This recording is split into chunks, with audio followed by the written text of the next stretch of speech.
I'll take that as a yes, then.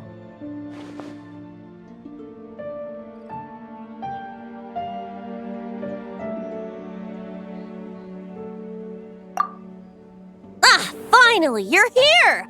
Do you have a message for me from someone by any chance? There's not a single prophecy about you in that dictionary. That's what you were about to say, right?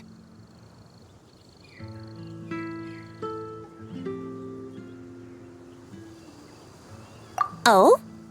One moment, then.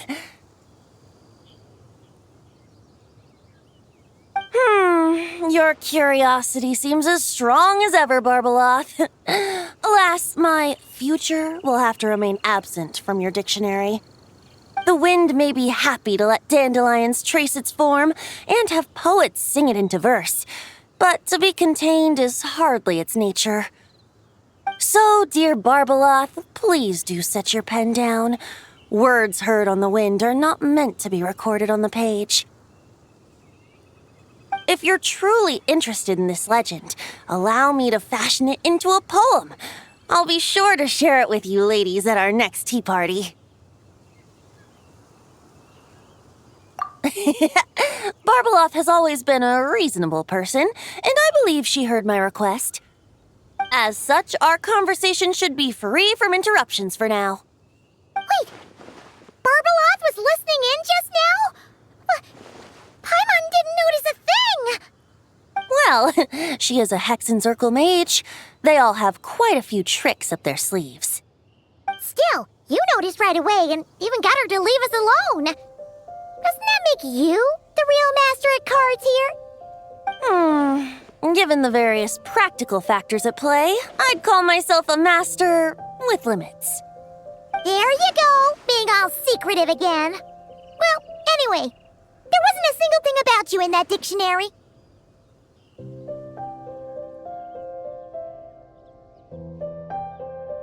You being here is enough. Barbeloth's prophecy concerning me may be incomplete, but it's not incorrect. There's something I need to do, and I could indeed use your help.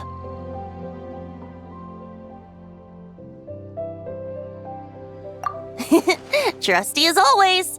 In that case, could you play a song with me later? Yep, that's all. But don't worry, this isn't a performance to decide the fate of some consequential event. It's just a duet between friends.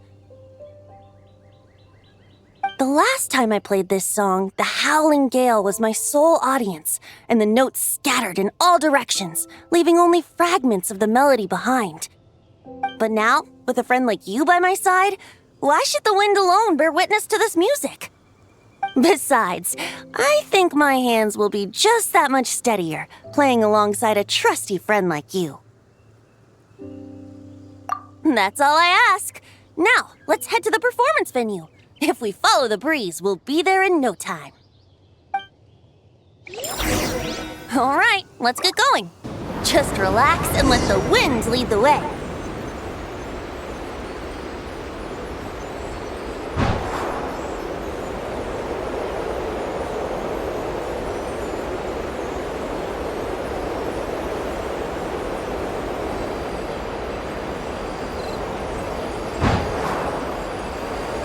No need to hold your breath. In and out. Easy does it. I let the birds know we would be coming, so we won't run into them.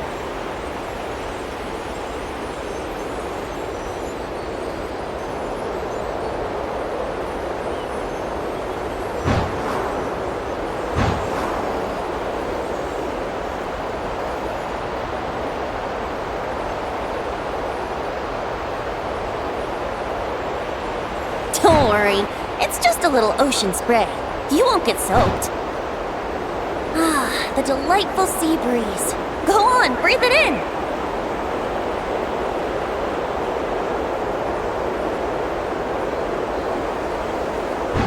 We're almost there.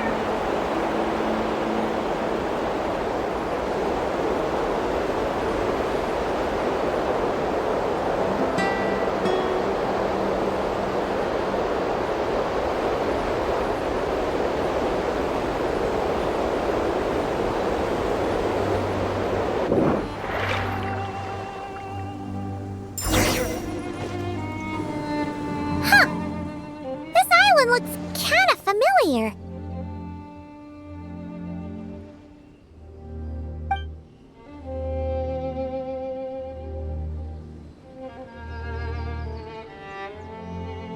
Not always. It was once an isle like any other. An ordinary, unassuming aggregation of sand and gravel. That is, until seeds of stories were brought here by the wind and cultivated by time. And in due course, the wind brought forth new tales, and time caused them to grow into legends. So with that, allow me to welcome you in truth to this island favored by time, traveler. This is the place where time and wind met in the distant past. Whoa! You suddenly sound so serious, Tone Deaf Bard. Paimon's not sure she's following this conversation anymore either. Fret not, dear Paimon. The best stories always start with a bit of suspense and intrigue. I told you about this before, remember? About how I encountered Time at the Thousand Winds Temple and received some help? Well, it was because of Time's help that those first winds of freedom were able to blow so strongly. But forceful gales like that are most suited to wiping things clean, not helping things grow. So, after a few crises in Mondstadt were resolved, I made the winds gentler. Just strong enough to bolster the people in times of need without knocking them off their feet.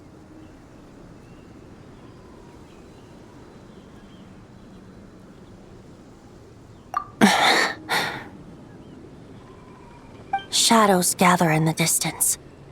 I'm sure you felt it too.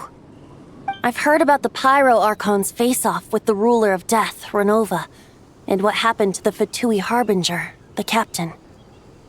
And that's not even mentioning how abyssal activity has been encroaching closer and closer to Mondstadt. I fear the impending crisis may be beyond what humans alone can solve. In light of that, I need to be prepared. It is the Animo Archon's duty to intervene in times of need. As such, I, Barbados, will bring forth a wind strong enough to disperse whatever storm lies ahead. But if I whip up a gale of such strength in Mondstadt City, it would just turn the place upside down. Clothes, hats, the flowers that rest on people's balconies. That's why I chose to do it here. A place where I once offered an ode to time. Who knows? Perhaps time shows this island special favor precisely on account of my lovely, lovely music. Wait, so is this place really that special? It sure doesn't look like it. There's a tide that ebbs and flows, and a bunch of birds that come and go. It just seems normal. Time's impact on things isn't limited to what the eye can see. Think of it like a ripe sunsetia. If the outer peel remains intact, it's nearly impossible for the average person to tell whether the fruit inside is ripe. But even the tiniest hole in said peel will cause the fruit to rot, starting from that spot. Nestled in the hands of time, not one blemish marks this island's peel. Thus, time's influence on its very essence remains hidden to all. At the most fundamental level, of course, all things that lack time's favor will be erased at some point. But with the power that remains here, I can leverage time to draw a boundary around the wind. That way, the outside world won't notice a thing, no matter how powerful of a gale I whip up here. Of course, as the one requesting help, I should offer something in return. That's why I invited you here, traveler, so we could perform an ode to time together. Just let me know when you're ready. Oh, and I can lend you an instrument if you need one.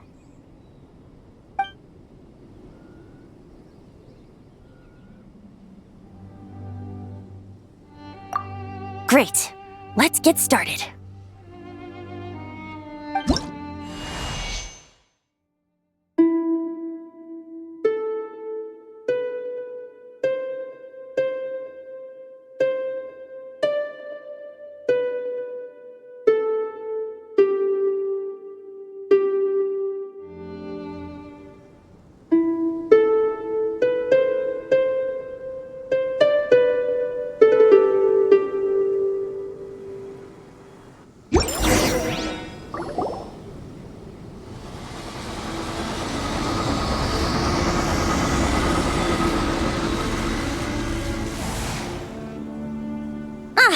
Looks like our music has moved some in our audience to step on stage.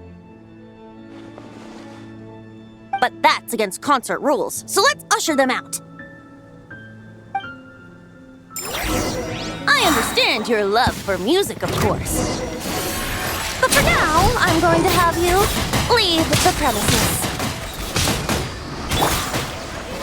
Dreamwork, written in the stars. Here we go! All right, that should do it.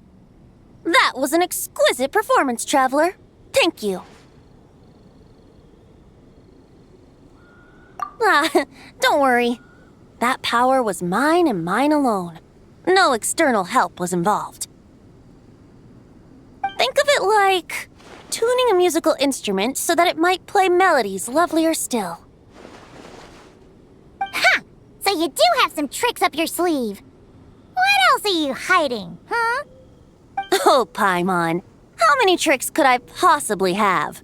I only have 2 sleeves, after all.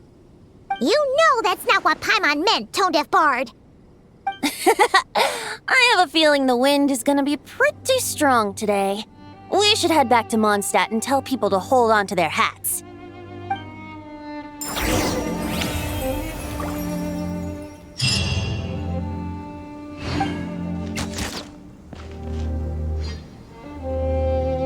Time for takeoff.